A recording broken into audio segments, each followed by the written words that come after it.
Hello and welcome to another episode of Latina Life with Jen and Melena. Our guest today is super Latina, Marissa Solis. She was born in Mexico, raised in Texas. Is a first-time college graduate in her family. She went to Georgetown University, so not just any university, Georgetown, where she majored in foreign service and international economics.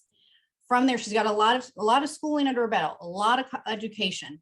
But her first job was over at Procter & Gamble in San Juan, Puerto Rico.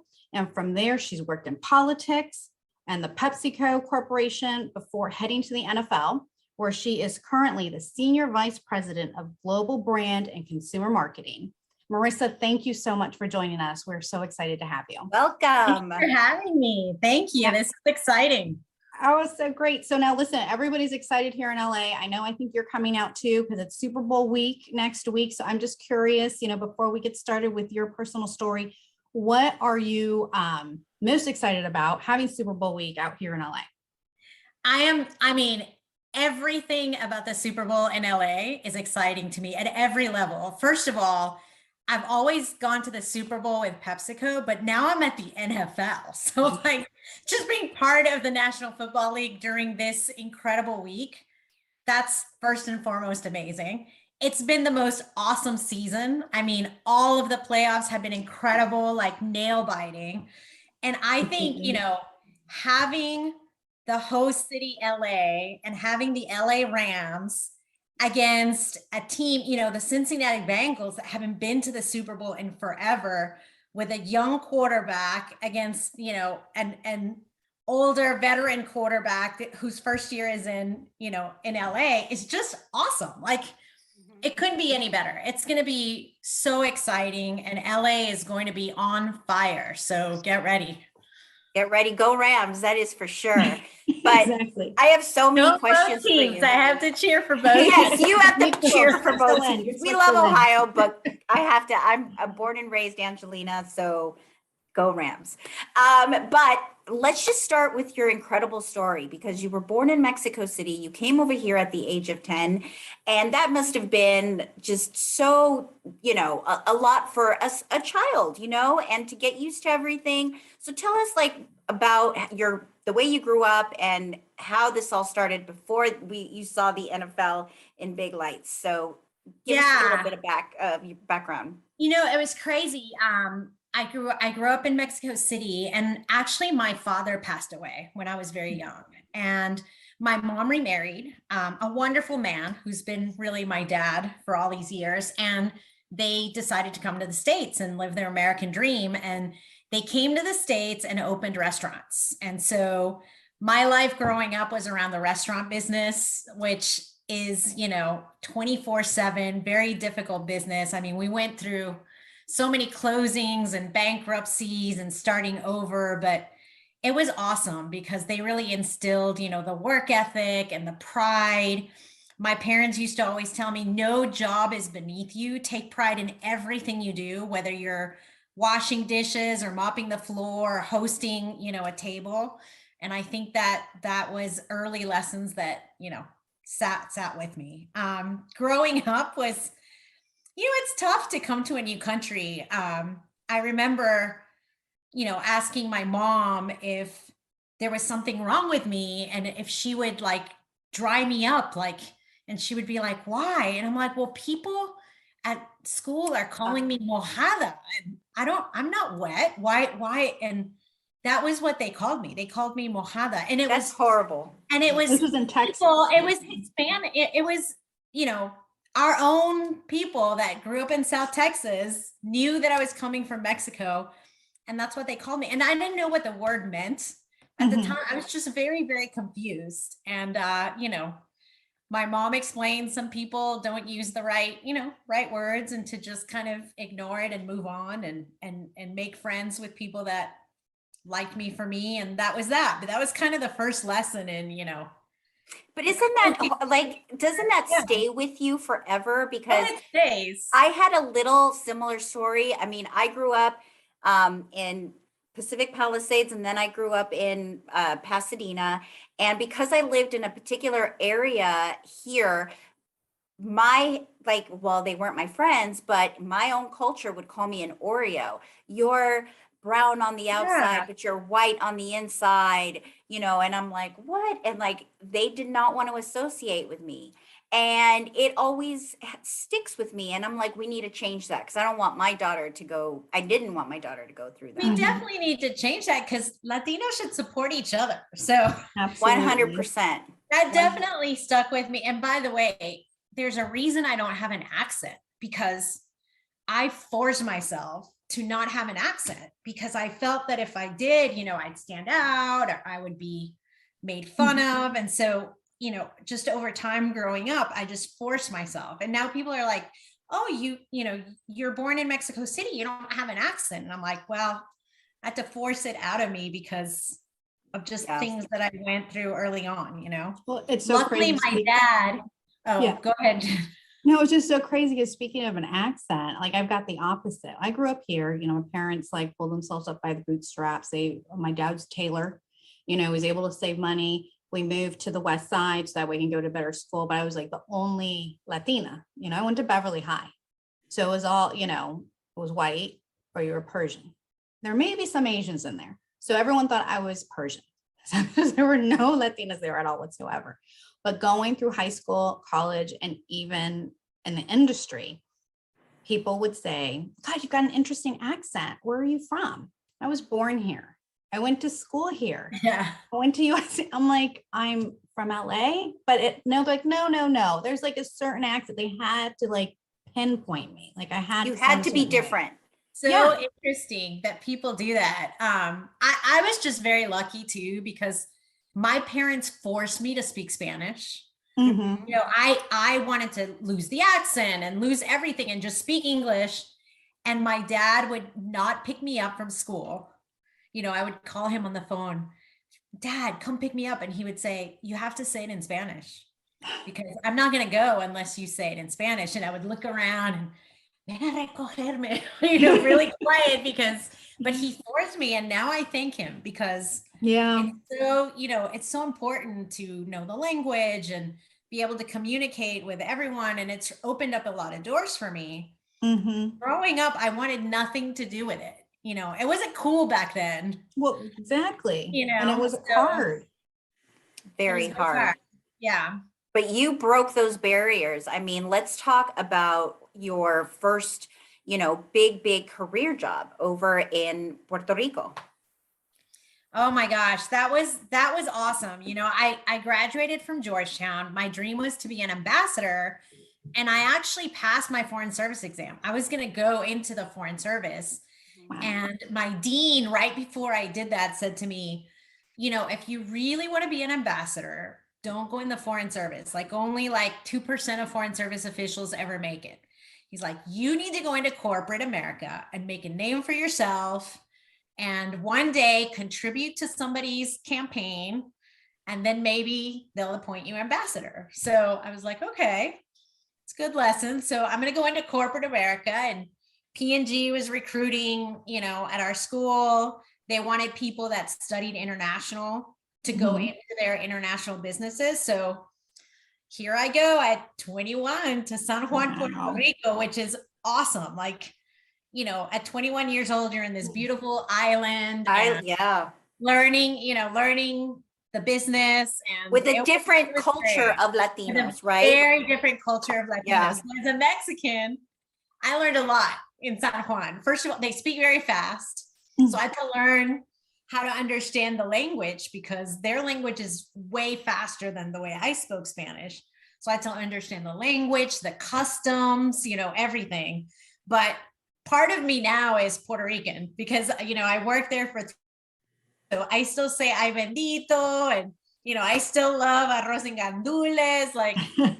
I just kind of took a little part of that culture with me, but it was so awesome to work, first of all, in marketing, which I didn't know really a lot about because I studied economics, but, this company took a chance on me and I learned on the job. I learned about marketing and, what a great company to learn marketing from. I mean, Procter & Gamble is probably the king of marketing. And I Mhm. worked on such cool brands, Downy, Pampers. So I worked with a lot of babies, and I got the chance to introduce the diaper category in the Dominican Republic, because back then, I mean, this was a long time ago.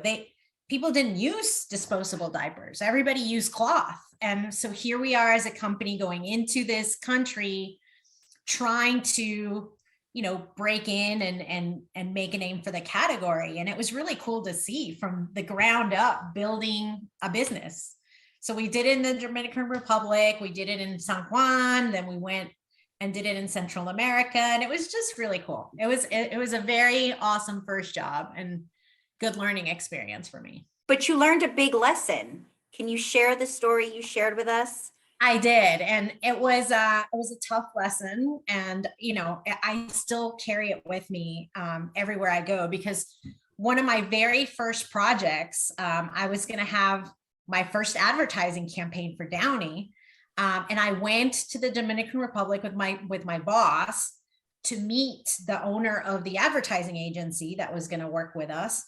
And we walk in the room, and there he is with, a couple of his colleagues, and my boss and I walk in, and he says to me, "Oh, hi, nice to meet you, Marissa.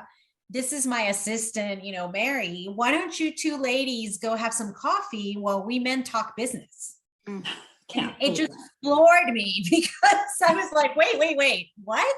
You're like, who? What was worse about it is my boss didn't say anything. It's not like he defended me or, like I had to be the one at 21, 22 years old to say, hey, wait a minute. Like, this is my campaign. I'm leading this. So if we're going to talk business, I have to be in the room. And, that early lesson, it was very tough at 22 to say that.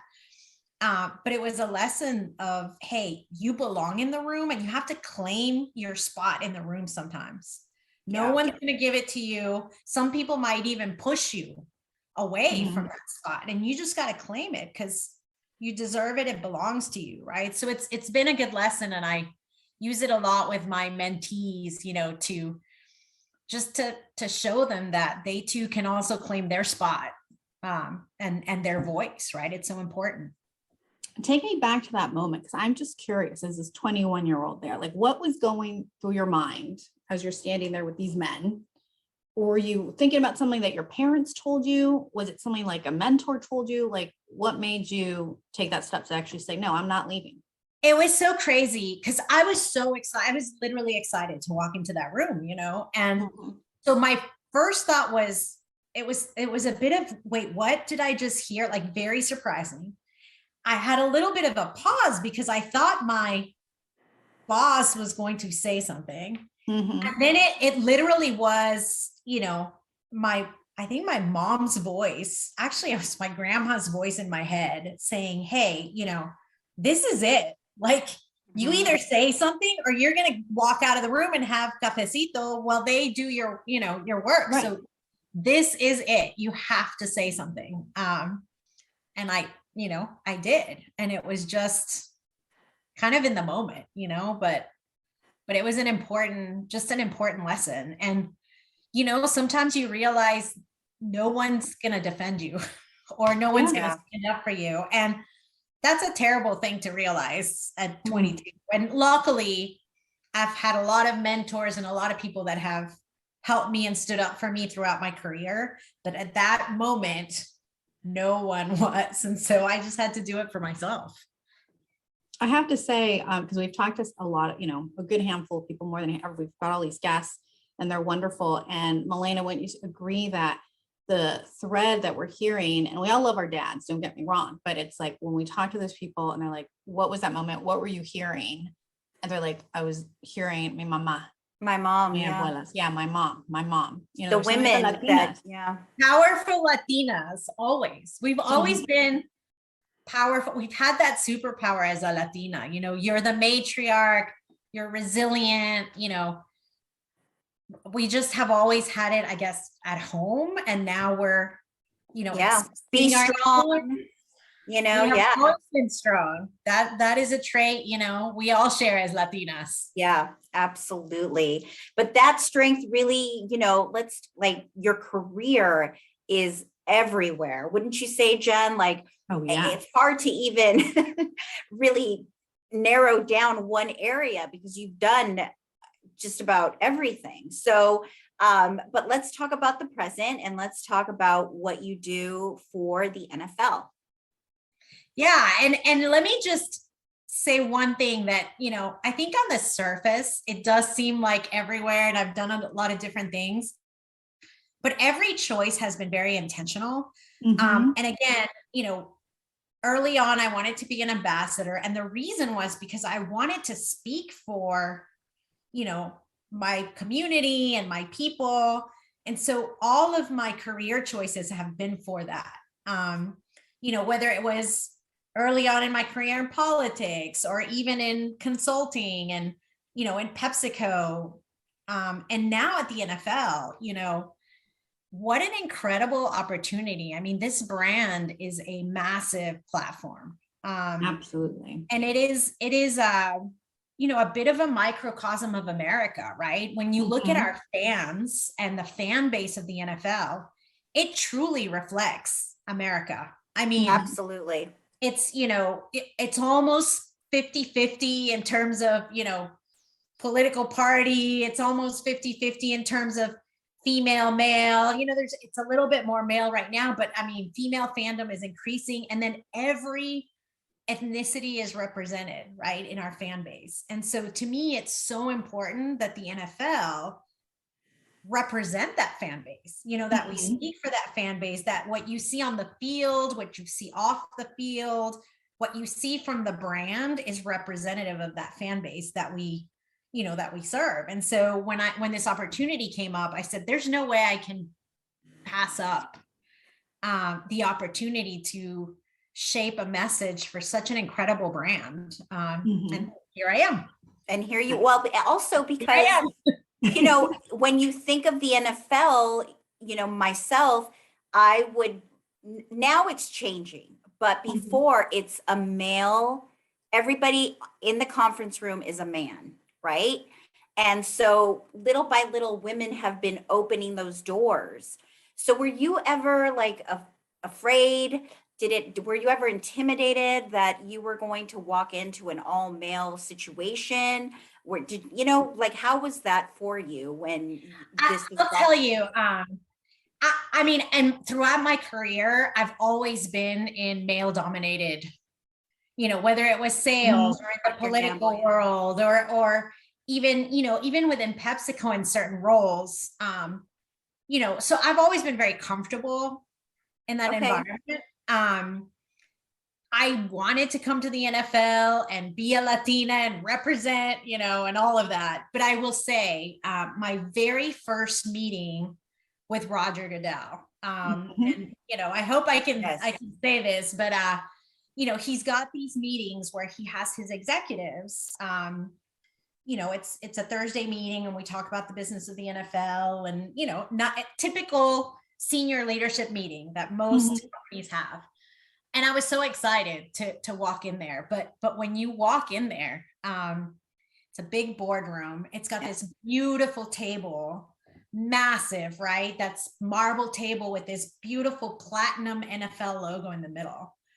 And the executives sit around the room and Roger comes in and, they start speaking business. And I really had to breathe. I had to just take a moment when I first sat in that table and look around. And I mean, it really was a moment. I texted my husband. I said, you cannot believe where I am and what we're doing and what we're talking about. And this is insane.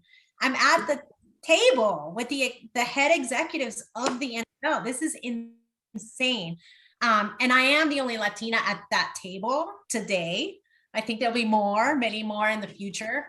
There are other women, there are other women with me in that table. And I think, hopefully they feel the same. I mean, it's just an incredible sense of pride combined with responsibility, combined with, I can't describe it, but it was I will always remember that moment, my very first meeting with Roger at the NFL. It was just unbelievable. Oh, and I'm they sure. were You're so probably like, pinch me. yeah, and they were so welcoming, right? I had to, they introduced me and I had to say a few words, and it was like, oh wow, I'm here. And it's, it's been great ever since. I mean, I've been there. I just completed my first 3 months or my first 90 days. And I keep telling people, I don't think my feet have touched the ground yet. It's just been so surreal and amazing and, an incredible ride that I think it's going to take a little while for my feet to come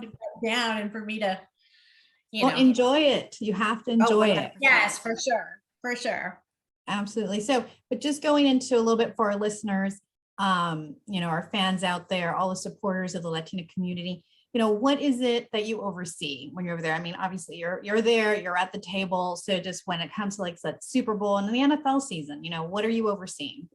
So I have the brand, basically the brand and all consumer marketing. So that includes, the way that we tell the narrative of the brand. So any content that you see that has the brand comes from my team. And that content could be about the game. So there's a lot of tune in, right? Tune in to, the NFL Network to watch this game. There's that. There's also, I don't know if you've seen the spots around We Run as One, which is basically what football is for people. We did a spot, Football is Open, talking about all of the different, ethnicities and the fact that the LGBTQ community and all communities love football, right? So that kind of advertising, all of the cause things that we do in the community, when you see them in advertisements, my team helps to, make sure that those things are seen. So when the players do their causes through My Cause, My Cleats, or when we do things like Crucial Catch, which is screening for cancer, we have a group inside the NFL that's all about social responsibility, an amazing group led by a woman, Anna Isaacson, and we help her tell her story. So anything that's externally facing, right? All that, again, the advertising, the merchandise, what you see on the field. So when you go to the stadium at Super Bowl, all that signage, all of the, the logos, the look and feel, everything that is NFL and how the brand comes to life and people experience it, that is all my team. And the commercials. And yes, of course. All the commercials. You can't forget the commercials. All the commercials, which we will have 2 spots in the NFL that I'm very excited about. A 2-minute spot right before halftime. And then another 30-second spot, again, talking about all of the awesome things that the NFL family does for the community. So my team does all of those things, as well as, if you ask me, what is your edict, right? What are you in charge of? It's fandom. We have to grow our fandom and grow our fan base. And so it's keeping all our avid fans excited and alive, but also bringing new fans into the league, right? And that includes Latinos, includes women, it includes Gen Z and Gen A. So all of our young people that are coming up, that don't necessarily grow up playing football or, going to live games. It's like, how do you capture those young people? So it's all of those things combined that my team does. So it's a very fun job. Lots of things I'm sure. every day. Yes. Everyone that I know that attended the game this past weekend said that the stadium was pulsating. They were like, the energy was at level, like it was like skyrocketing. You felt everyone's energy. So I really hope that on Sunday, when the Super Bowl, airs, that you get to at least enjoy it a little bit. I can't even imagine what that's going to feel like. Oh, the energy is going to be incredible. And the best thing is, I mean, that energy, if you can channel that energy for impact, then the brand is going to transcend football, because the brand is more than football, right? It can do so many things. It can impact communities. It can help, educate, it can help feed, it can help, do critical screenings for cancer. There's so much that the NFL already does and can do in the future. And quite frankly, I think it's a unifier, there was actually an article that CNN published a week ago, and it was a beautiful article about the power of the NFL, because no matter whether you're a Republican or a Democrat or whatever political beliefs you have, you both, are united in this pass that is unbelievable, or the run into the touchdown. You're both going to cheer just as loud because the game is that exciting, right? And it's that kind of energy that unifies that we have to grab a hold of and, put in a little bottle and make sure everybody understands, because I think it's very, very powerful. And it's bringing everyone together. Yeah. And something our country can definitely use, at this time. We need unifiers, not dividers, for sure. And that's why we're so happy to have you at the table, because you're representing us, you're representing our community, the Latinas. I mean, when you were telling me all of that, I was getting like goosebumps, like I was watching like a Marvel movie. I mean, honestly, that's how I felt, because there you are, you're a super Latina up there, represent, like you touch, like you said, it's more than just a sport, it's life, and you're touching everybody on so many different levels. You started off, I think, early education and business with your family restaurants and everything. And I'm just curious, for people who want to follow, Latinas who want to follow in your footsteps along this path, what advice would you give to them? I do want to point out that, your first time graduate, right? You went to college and you got a full scholarship for that. So I'm just curious as to what pushed you to do that. Was that something always on your mind, and how much help you got? Yeah, I got a lot of help along the way, but what I would tell Latinas out there is you have to be intentional.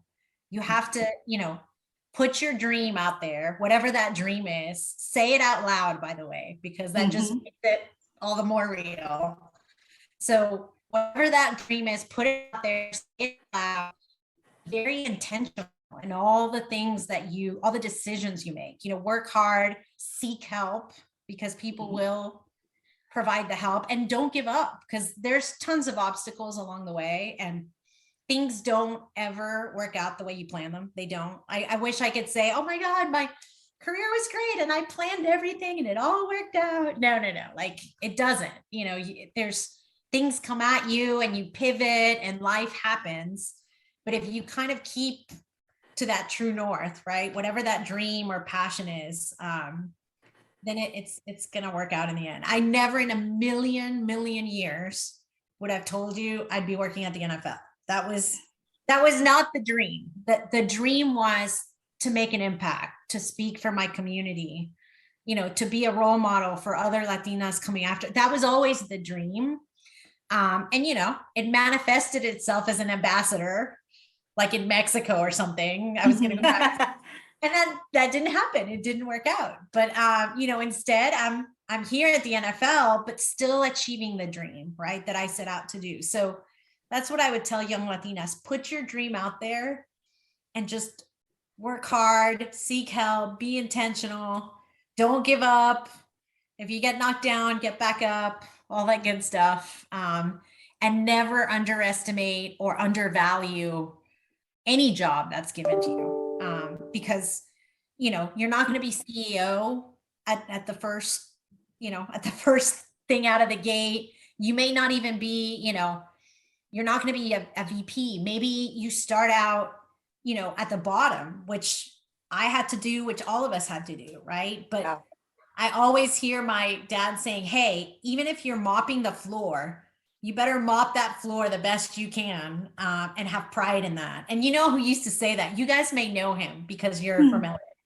Oh, Richard Montañez. I don't know if you know. Oh, Richard. yes. Yep. So Richard, a mentor of mine, was at Frito-Lay. We worked together. He used to say that to me too. Like, don't ever undervalue any job. Do your best, take pride in everything you do, because one day that opportunity is going to come. And when you do take it, whatever, a president job, a VP job, you can't, think you're all high and mighty and now you're this VP. Like, you always have to remember you swept the floor or you mopped or you did that, and keep yourself, grounded at all times. Because that's super important, right? To impact the community. So it's good lessons from lots of different people that I've heard over and over, but that have served me well, for sure. Well, thank you so much for sharing. I mean, I cannot wait to see what the NFL brand does next, because you've already done With you so at the much. But I'm helm. very proud to say that I've met you and that we've been able to have this chat. So thank you for just Yes, we breaking down appreciate those it. doors. For sure. No, thank you. And it was so great to meet with you and chat with you. I'll come back and chat anytime and share more stories. And thank you for doing this, because I think shining the light on all Latinas is so, so important. We couldn't agree Absolutely. more. Absolutely. United. Yes. thank And we you. definitely will have you back. There's a lot more to talk about. Yes. Definitely. This was just like Awesome. the surface. So Yeah. thank you. So until the next time, everyone, mis Latinas, we love you. Besos. Besos. And we will Ciao. talk to you soon. Thank Marissa, we'll you. see you Super Bowl week. Have Super Yes. fun. Bowl. All right. Take care. Bye. Thank you.